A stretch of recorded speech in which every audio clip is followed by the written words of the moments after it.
lalgaloto silakka jaalala lalgaloto walirraan fagaannu lalgaloto jaannu fageesse diiganii gaara sanaa gaara diigamuu malee nu baasan addaan baanee nu addaan ba'uu malee sooretti haadha sooree irbaanii rabuusa qabaay seeqanii sesseeqanii kan gargaar nu baata anjaraayin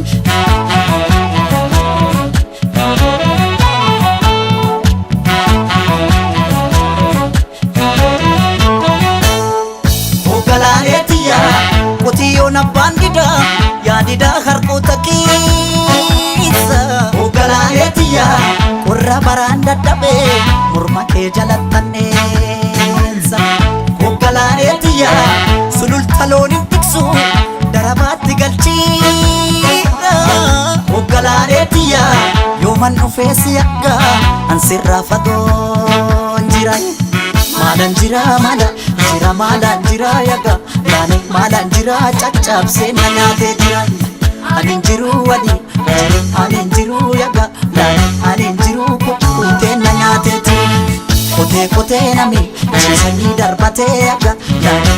kotee nami ciisanii darbatee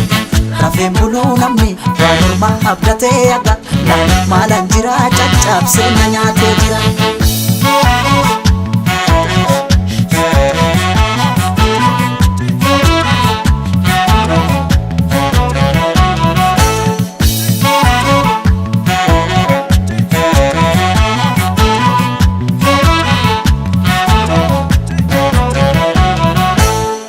lalgaloto gullalleen kan tufaa lalgaloto gaara bichuu turii lalgaloto galaan finfinnee maasee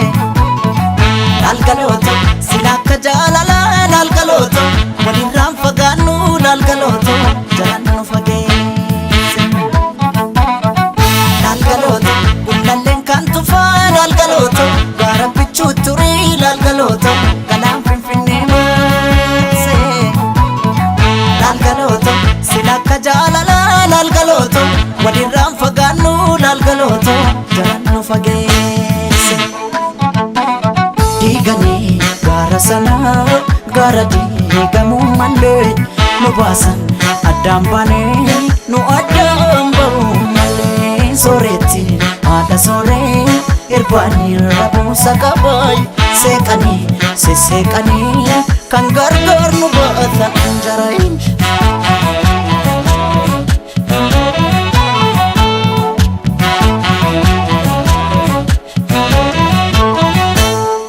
hoggalaaleetiya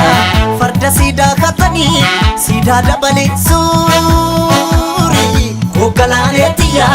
erga nu daangeessanii barrii ture buutulee hoggalaaleetiya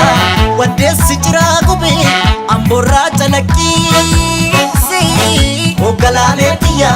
narraa fagaatte jedhee si yaaduun kiyya yoo mafe maala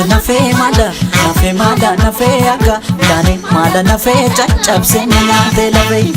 anin jiru anin jiru yaga laane anin jiru kukkutee na nyaatee cuwaa jetti simbirroon halkanii yaga laane cuwaa jetti simbirroon halkanii nama garaan dhaane hirmamuun arganii yaga laane maalan jira caccabsee na nyaatee jiran maalan jira yaga laane maalan jira caccabsee na nyaatee jiran anin